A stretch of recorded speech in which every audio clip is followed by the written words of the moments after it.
Hello friend, আমি প্রতিমা চলে এসেছি তোমাদের সামনে ভীষণ সুন্দর একটি রেসিপি নিয়ে।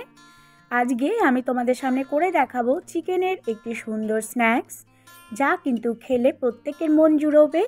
আর সেটি হচ্ছে চিকেন প্যাটিস। খুব সহজ পদ্ধতিতে আমি প্যাটিস তৈরি করে নেব। প্যাটিস অনেকে অনেকভাবে করে, কিন্তু আজকে আমি তোমাদের সামনে করে দেখাবো সহজ পদ্ধতিতে চিকেন প্যাটিস। তো এইভাবে যদি তোমরা চিকেন প্যাটিস বাড়িতে তৈরি করো, খুব অল্প সময়ের মধ্যে হয়ে যায় আর খেতেও ভীষণ টেস্টি লাগে। এটি সসের সাথে কিংবা যে কোনো চাটনির সাথে দারুণ লাগে। আমি এখানে নিয়ে নিয়েছি 3 পিস বোনলেস চিকেন। তো চিকেনগুলোকে প্রথমে ছুরি দিয়ে ছোট্ট ছোট্ট করে কিউব আকারে কেটে নেব। চিকেনগুলোকে প্রথমে খুব ভালো করে পরিষ্কার জলে ধুয়ে নিয়েছিলাম 3 থেকে 4 বার। এবার সেগুলোকে ছোট্ট ছোট্ট করে আমি কিউব আকারে কেটে নিয়েছি। তো এইভাবে চিকেনগুলো আমার কাটা হয়ে গেল। এবার আমি এখানে নিয়ে নেব ক্যাপসিকাম। তো আমি এখানে ক্যাপসিকামের একটি মাত্র টুকরো নেব, বেশি লাগবে না। তো সেগুলোকেও কিন্তু খুব সুন্দর করে ছোট ছোট করে চৌকো চৌকো করে আমি কেটে নিচ্ছি। ক্যাপসিকামগুলোকে ছোট্ট ছোট্ট করে এইভাবে কিউব আকারে আমি কেটে নিলাম। আমি এখানে নানান ধরনের সবজি অ্যাড করেছি, তোমরা যা যা সবজি দিতে চাও তাই দিতে পারো। তো এবার আমি একটা পেঁয়াজ নিয়েছি, পেঁয়াজটাকেও আমি ছোট ছোট করে কিউব আকারে কেটে নেব। এখানে তোমরা ফুলকপি, বাঁধাকপি বা অন্যান্য কোনো সবজিও অ্যাড করতে পারো। তো আমি এখানে কয়েকটি সবজি দিয়েছি। নিয়ে নিলাম এখানে আলুটাকে ভালো করে খোসা ছাড়িয়ে ধুয়ে নিয়েছি। তারপরে সেগুলোকে আমি ছোট ছোট করে কিউব আকারে কেটে নেব। তো চৌকো চৌকো করে আলুগুলোকে ছোট ছোট করে আমি কেটে নিলাম। আলুগুলো আমার কাটা হয়ে গেছে, তুলে নিলাম একটি বোলের মধ্যে। নিয়ে নিলাম 1 মুঠ ধনে পাতা। তো ধনে পাতাগুলোকে আমি খুব সুন্দর করে এইভাবে সরু সরু করে কেটে নেব। নানান ধরনের সবজি দিলে কিন্তু এই রেসিপিটা ভীষণ ভালো লাগে, আর এটি একটু স্বাস্থ্যসম্মত খাবার। তো আমি এখানে নিয়ে নিয়েছি বিনসগুলোকেও আমি ছোট ছোট করে সরু সরু করে কেটে নেব। এবার আমি নিয়ে নেব 1 টুকরো টমেটো পুরোটা দেব না, হাফ টমেটো নেব। টমেটোগুলোকেও আমি ছোট ছোট করে কিউব আকারে কেটে নেব। আর নিয়ে নিলাম 1 টুকরো গাজরটাকেও আমি ছোট ছোট করে কেটে রেখেছি। এবার 250 গ্রাম পরিমাণ আমি নিয়ে নিলাম ময়দা। একটি বোলের মধ্যে ময়দাটাকে আমি ঢেলে নিয়েছি। নিয়ে নেব স্বাদ মতো লবণ। তারপরে আমি একটুখানি এখানে নিয়ে নিলাম জোয়ানটাকে একটু ক্র্যাশ করে নেব, তাহলে একটা সুন্দর ফ্লেভার বেরোবে তার থেকে। আর নিয়ে নেব এখানে আমি কালো জিরে। এবার আমি নেব রিফাইন্ড অয়েল 2 টেবিল চামচ পরিমাণ ময়ামের জন্য। আর ময়ামটা যতটা দেয়া যাবে, তাহলে ময়দা মাখাটাও সফট হবে আর খেতেও ভীষণ ভালো লাগবে। ময়াম দিয়ে শুকনো অবস্থাতে সেগুলোকে খুব ভালো করে মিশিয়ে নিচ্ছি। এবার অল্প অল্প করে জল দেব, তারপরে ডোটা সুন্দর করে সফট করে মেখে নেব। একবারে কিন্তু বেশি জল দেব না, বেশি জল দিলে কিন্তু ময়দাটা নরম হয়ে যাবে, তখন কিন্তু রেসিপিটা ভালো হবে না। সেই জন্য অল্প অল্প জল দিয়ে একটা শুকনো ডো আমি বানিয়ে নেব। তো এইভাবে অল্প অল্প জল দিয়ে ময়দাটাকে আমি মেখে নিচ্ছি। তারপরে ময়দাটা মেখে নেওয়ার পর সেটি একটু রিফাইন্ড অয়েল উপর থেকে দিয়ে মাখিয়ে 10 থেকে 15 মিনিটের জন্য আমি ঢাকা দিয়ে রেস্টে রেখে দেব। তো এইভাবে একটু উপর থেকে তেল লাগিয়ে নিলাম। এবার আমি স্টাফিংটা তৈরি করে নেব। প্যান চাপিয়েছি গ্যাসে। তো তার মধ্যে নিয়ে নেব 1 টেবিল চামচ পরিমাণ রিফাইন্ড অয়েল দেওয়ার পর খুব ভালো করে কিন্তু গরম করে নিতে হবে তেলটা গরম হয়ে গেলে এবার আমি যে পেঁয়াজগুলোকে সরু সরু করে কেটে রেখেছিলাম, সেই পেঁয়াজ আমি দিয়ে দিলাম। পেঁয়াজ দেওয়ার পর সেটিকে কয়েক মিনিট একটু লালচে করে ভেজে নেব। তো একটু ব্রাউন করে পেঁয়াজটাকে ভেজে নিতে হবে, খুব বেশি ভাজবো না, একটু লালচে করে প্রথমে আমি ভেজে নিচ্ছি। তারপরে নানা রকম সবজিগুলো কিন্তু একে একে তার মধ্যে দিয়ে কষিয়ে নিতে হবে। তো পেঁয়াজটা আমি ব্রাউন করে ভেজে নেওয়ার পর এবার আলু আর গাজরটা আমি দিয়ে দিলাম। যেহেতু আলু গাজর একটু শক্ত, তাই সেটিকে আমি প্রথমে দেব। আর সেগুলোকে একটু নাড়াচাড়া করে স্বাদ মতো লবণ দিয়ে দেবো এর মধ্যে। তো আলুর মধ্যে প্রথমেই লবণ দিয়ে দেবো। স্টাফিংয়ে যতটা লবণ দরকার হবে ঠিক ততটা লবণ আমি প্রথমেই দিয়ে দেবো, পরে কিন্তু আর কোনো লবণ অ্যাড করব না। তো সেই আলুর মধ্যে আমি লবণ ছড়িয়ে দিলাম। এবার নাড়াচাড়া করে ভাজতে থাকতে হবে।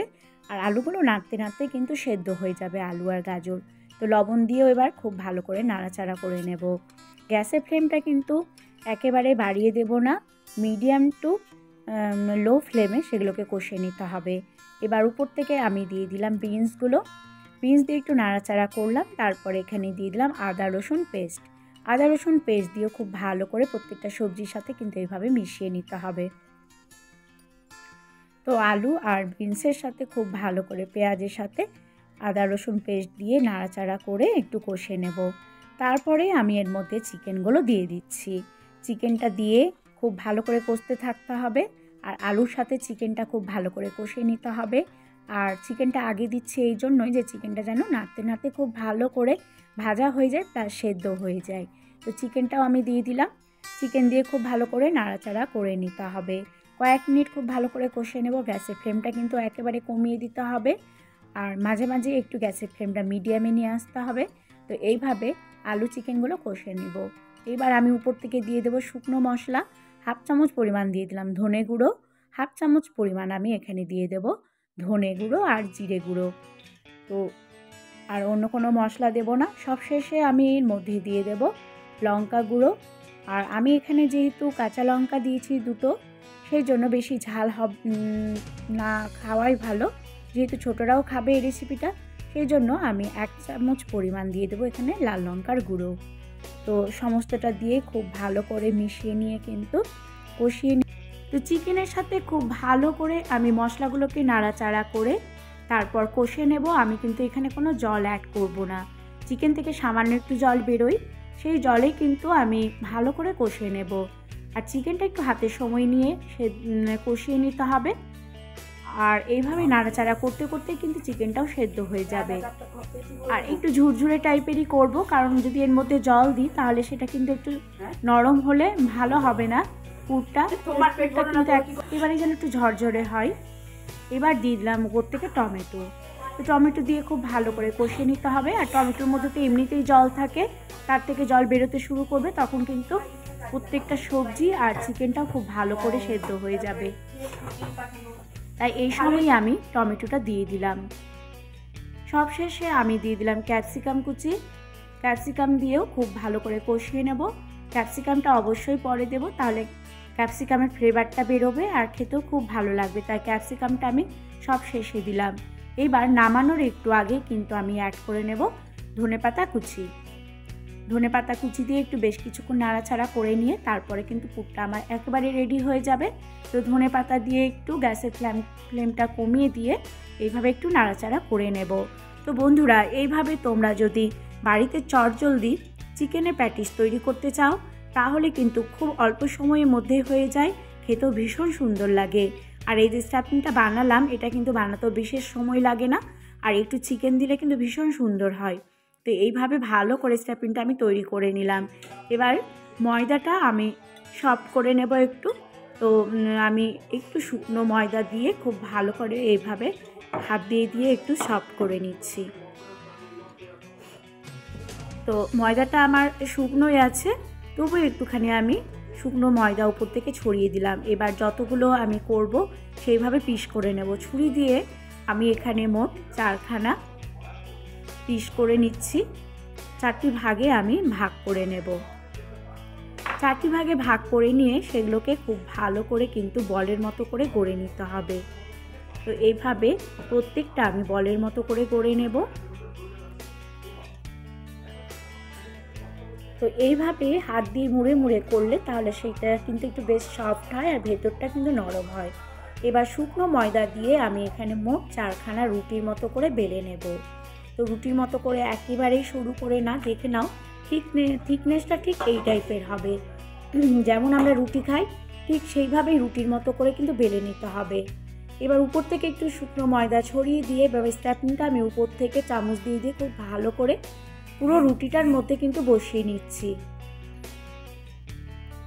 তো এইভাবে আমি হাফ স্টাফিং এর মধ্যে নিয়ে নেব, নিয়ে খুব ভালো করে চারিধারে কিন্তু সেগুলোকে চামচ দিয়ে সুন্দর করে বসিয়ে দেব। তারপরে উপর থেকে আরেকটি রুটি আমি এর ওপর বসিয়ে নিলাম। তারপর সাইডগুলো এইভাবে একটু ভালো করে চেপে দেব। এইভাবে আঙুল দিয়ে প্রেস করে কিন্তু ধারগুলো আমি এইভাবে একটু চেপে দিচ্ছি। তারপরে হালকা করে সেগুলোকে একটু রোল করে নেব। যে এইভাবে আমি আলতো হাতে রোল করে নিচ্ছি। সাইডে যেগুলো বেরিয়ে আছে সেগুলো একটু ছুরি দিয়ে আমি কেটে নেব সমান করে। তো দুই সাইডে একটু আমি যে ধারগুলো বেরিয়ে আছে সেগুলোকে সমান করে কেটে নিচ্ছি, তাহলে শেপটা খুব ভালো হবে। আর এইভাবে ছুরি দিয়ে মোট 4টে করে পিস আমি বের করে নেব। তো আমি রোলগুলোকে এইভাবে ছুরি দিয়ে দিয়ে কেটে মোট 4 পিস করে বার করে নিচ্ছি। প্রত্যেকটা ঠিক এইভাবে আমি কেটে নিচ্ছি। তো এইভাবে প্রত্যেকটা আমি পিসগুলোকে কেটে নিলাম। এবার আমি একটি বোল নিয়েছি, বোলের মধ্যে 3 থেকে 4 চামচ নিয়ে নিলাম ময়দা। আর ময়দার মধ্যে টেস্টের জন্য সামান্য একটু লবণ অ্যাড করে নিলাম। এবার নিয়ে নেব এখানে 1 টেবিল চামচ পরিমাণ রিফাইন্ড অয়েল। সেই অয়েলটি দিয়ে খুব ভালো করে কিন্তু মিশিয়ে নিতে হবে। এখানে আমি একটি ব্যাটার তৈরি করে নেব। তো তেল দেওয়ার পর খুব ভালো করে তেল দিয়ে মিশিয়ে নেব। তারপরে আমি এর মধ্যে অল্প অল্প করে জল দিয়ে একটি ঘন ব্যাটার রেডি করে নেব। তো প্রথমে বেশি করে জল দেব না, আমি এখানে প্রথমে 1 চামচ জল দিলাম। জল দিয়ে খুব ভালো করে এটাকে মিশিয়ে নিচ্ছি। তারপরে আরও অল্প জল দেব, জল দিয়ে একটা ঘন ব্যাটার আমি রেডি করে নিলাম। এবার একটি প্যান চাপালাম আমি গ্যাসে, তার মধ্যে নিয়ে নেব 1/2 কাপ পরিমাণ রিফাইন্ড অয়েল। আমি এখানে কিন্তু ছাকা তেলে ভাজবো না, আমি এখানে শ্যালো ফ্রাই করব। তাই আমি এখানে 1/2 কাপ পরিমাণ রিফাইন্ড অয়েল নিলাম। অয়েল নেওয়ার পর খুব ভালো করে কিন্তু গরম করে নিতে হবে। প্যানটাকে খুব ভালো করে গরম করে নিয়ে গ্যাসের ফ্লেমটাকে মিডিয়ামে রাখতে হবে।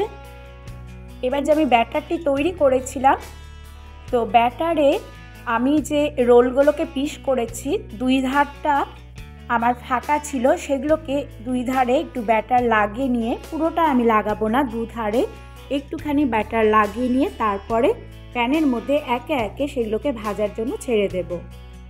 তো এভাবে আস্তে করে প্রত্যেকটা আমি সেই তেলের মধ্যে বসিয়ে নিচ্ছি। তো আমার এখানে মোট 8 পিস হয়েছে। 8 পিস আমি একবারেই ভেজে নেব। তো গ্যাসের ফ্লেমটা কিন্তু এখন মিডিয়ামে আছে। তারপরে একটু গরম হয়ে গেলে গ্যাসের ফ্লেমটাকে একেবারে কমিয়ে দেব, কারণ সেটি যদি একেবারে হাই ফ্লেমে রাখা যায় তাহলে কিন্তু ভাজাটা ঠিক হবে না, পুড়ে গেলে আর ভেতরটা খুব ভালো করে ভাজা হবে না। তাই আমি মিডিয়াম টু লো ফ্লেমে সেগুলোকে কিন্তু ভেজে নেব।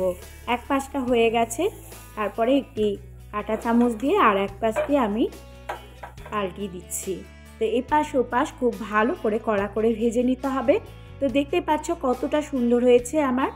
আর আমি এটা ছাকা তেলে ভাজবো না, শ্যালো ফ্রাই করছি, তাই খুব কড়া করে মুচমুচে করে কিন্তু 2 পাশটা আমি ভেজে নেব। তো দেখতে পাচ্ছ কতটা সুন্দর হয়েছে আমার এই চিকেনের রেসিপিটা। তোমাদের যদি এই রেসিপি ভালো লেগে থাকে অবশ্যই লাইক, কমেন্ট, শেয়ার করতে ভুলবে না। চ্যানেলটি সাবস্ক্রাইব করার অনুরোধ রইল। আমি প্রতিমা এরপরে আরও সুন্দর সুন্দর রেসিপি তোমাদের সামনে নিয়ে আসবো। তোমরা অবশ্যই সাবস্ক্রাইব করবে, আমাকে কমেন্ট করে জানাবে যে তোমাদের এই চিকেনের রেসিপিটা কেমন লেগেছে। ভালো লেগে থাকলে অবশ্যই সাবস্ক্রাইব করার অনুরোধ রইল। আর আমি মাঝে মাঝে যে স্কিন কেয়ার নিয়ে আসি তোমরা সেগুলো কিন্তু অবশ্যই দেখবে।